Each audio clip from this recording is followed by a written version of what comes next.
Hi friends, അപ്പോൾ ഇന്നത്തെ വീഡിയോയിൽ പറയാൻ പോകുന്നത് കേരള യൂണിവേഴ്സിറ്റി പ്രൈവറ്റ് രജിസ്ട്രേഷനകത്ത് നമുക്ക് എത്ര ശതമാനമാണ് നമ്മൾ സ്കോർ ചെയ്തിട്ടുള്ളതെന്ന് നമ്മൾ കാൽക്കുലേറ്റ് ചെയ്യാനുള്ള വീഡിയോ ആണ് ഇന്നത്തെ പറയാൻ പോകുന്നത്. മിക്കവർക്കും അറിയാമായിരിക്കും, പക്ഷേ അറിയാത്തവരായിട്ട് ഒരുപാട് പേരുണ്ട്. ഒരുപാട് പേര് ഗ്രൂപ്പിനകത്തും അല്ലാതെ പേഴ്സണലായിട്ടും ചോദിച്ചിട്ടുണ്ടായിരുന്നു.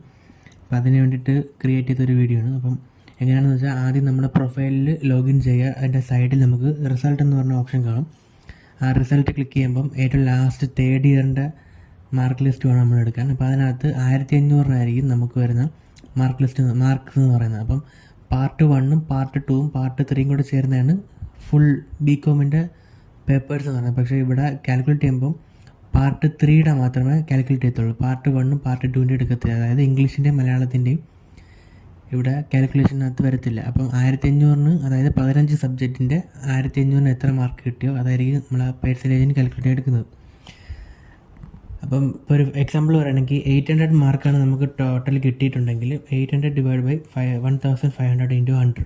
അപ്പം ആ കിട്ടുന്ന ശതമാനമായിരിക്കും നമ്മുടെ കേരള യൂണിവേഴ്സിറ്റി പ്രൈവറ്റ് രജിസ്ട്രേഷൻ നമ്മൾ സ്കോർ ചെയ്തിട്ടുള്ള മാർക്ക്. അതുകൂടാതെ ഇനി എംകോമിന് എത്രയാണ് എലിജിബിലിറ്റി വേണ്ടത്. അപ്പോൾ റെഗുലറായിട്ട് പഠിക്കണമെന്നുള്ള പിള്ളേർക്കും പ്രൈവറ്റ് പഠിച്ചിട്ട് റെഗുലറായിട്ട് പോകുമ്പോൾ നേരത്തെ എത്ര ശതമാനം മാർക്ക് വേണം. അതല്ലാതെ ഇനി റെഗുലറായിട്ട് വേണ്ട SDയിൽ തന്നെ ജോയിൻ ചെയ്യണമെങ്കിലും അതിൻ്റെ എലിജിബിലിറ്റി എങ്ങനെയാണെന്ന് വെച്ചാൽ നമുക്ക് സ്ക്രീനിൽ കാണാൻ പറ്റും. അപ്പോൾ graduates who have passed qualifying examination in annual സ്കീമാണ് നമ്മൾ പ്രൈവറ്റിനകത്തും വരുന്നത്. അപ്പോൾ അതാണ് നമ്മളിവിടെ നോക്കേണ്ടത്. പാർട്ട് 3ക്കകത്ത് 45% എബോവ് ഉണ്ടെങ്കിൽ മാത്രമേ നമുക്ക് റെഗുലറായിട്ട് ജോയിൻ ചെയ്യാൻ പറ്റൂ. ഇതേ സെയിം തന്നെയാണ് SDക്കകത്തും. 2 പേർക്ക് 2 പ്രോസ്പെക്ടസ് ഉണ്ട്. അപ്പോൾ അതനുസരിച്ചായിരിക്കും അവർ അഡ്മിഷൻ എടുക്കുന്നത്. അപ്പോൾ ഇതിപ്പോൾ കാണിക്കുന്നത് കഴിഞ്ഞ വർഷത്തിൻ്റെ ബേസ് ചെയ്തിട്ടാണ്. അപ്പോൾ ഈ വർഷം ഇനി അഡ്മിഷന് വിളിക്കാൻ സമയമായിട്ടുണ്ട്. കാരണം ഇപ്പോഴത്തെ റെഗുലർ ബികോം പിള്ളേരുടെ എക്സാംസിൻ്റെ റിസൾട്ട് വന്നു തുടങ്ങിയിട്ടുണ്ട്. അപ്പം ഉടനെ തന്നെ എംകോമിനുള്ള അഡ്മിഷൻ, PGക്കുള്ള അഡ്മിഷൻസ് വിളിച്ചു തുടങ്ങും. ആ സമയത്ത് ഒരു പ്രോസ്പെക്ടസ് കാണും.